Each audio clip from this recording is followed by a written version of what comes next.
All right, hello, this is Mr. Bailey, and we are going to be working on commas for language conventions. And the first lesson that I'm going to teach today is commas in a list of three or more linked with and or. So the general rule that we have is that in a list of three or more linked with and or, place a comma after all the items except the last. So I'm going to give a few examples so that we can see this rule in place in a few different aspects. So example one here, Mr. Bailey usually eats oatmeal, a protein shake, and fruit during the day. Now notice that these items are linked with and, which is what is known as a coordinating conjunction. In other words, coordinating conjunctions link things together.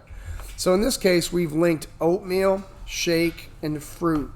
Now, you'll notice then that we have a comma here, because it's after all of the items except the last. So Mr. Bailey usually eats oatmeal, comma, a protein shake, comma, and fruit during the day. Now, the commas here are not optional. You actually have to post them because when you read it, commas make a pause sound. So Mr. Bailey usually eats oatmeal, pause, a protein shake, pause, and fruit during the day. Example two, then, we have the list of particulars in the subject of the sentence. So we have Mr. Bailey, Mr. Malone, and Mr. Barnes, and notice that's linked with that coordinating conjunction and. So Mr. Bailey, comma, Mr. Malone, comma, and Mr. Barnes all teach language arts at Portage Middle School. So this time, the list of three or more is at the end of the sentence, and all of the items have a comma after them except the last one, which was Mr. Barnes in this case. The last example then is where we have what is known as a compound predicate, where we have more than one verb. And in particular, LeBron James has a lucrative contract with Nike, plays basketball for the Lakers, and engages in social change causes.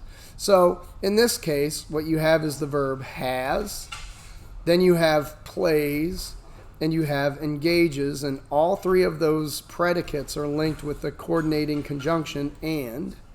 And so we have to put a comma after all of the items except the last. So LeBron James has a lucrative contract with Nike, pause, plays basketball for the Lakers, pause, and engages in social cause changes. So those are the three examples of how you could use a comma in a list or three or more. But these commas are not optional. You have to put one after all of the items except for the last one that's in the list.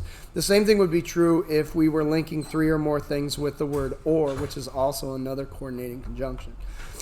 So that is how you use commas in a list of three or more. Thank you.